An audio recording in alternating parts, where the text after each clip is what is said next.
everyone! As I promised, I'm continuing to make a more video about detailed information about drone.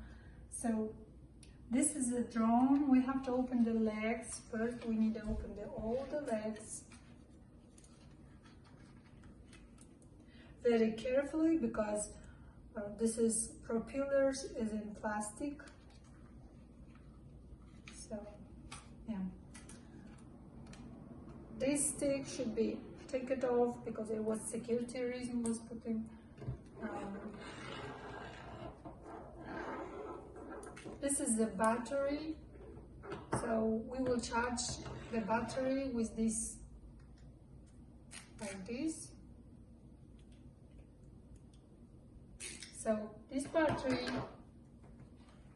should be stay here.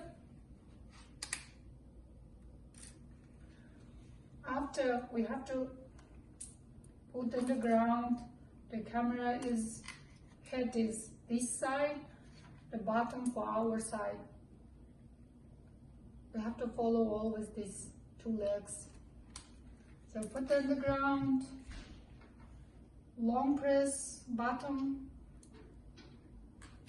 and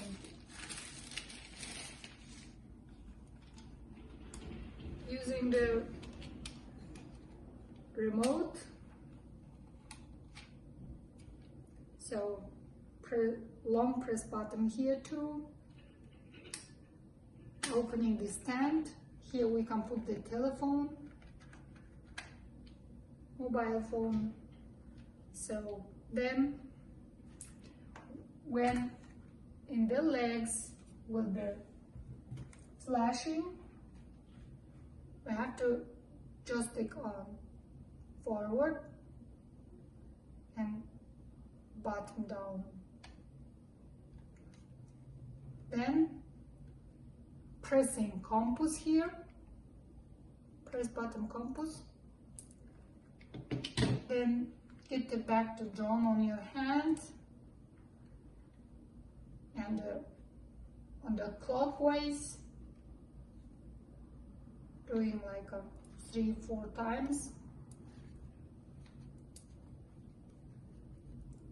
Then taking vertical and rotate the clockwise until here, slide, and putting back and waiting until get red or green. Then when will be red or green, we have to push the right joystick very slowly on this side, left side, and the left joystick and left side too. Then here you go. So follow me guys. I will practicing tomorrow, so I will make more video in the future and you will learn more how to operate the drone. Thank you. Bye.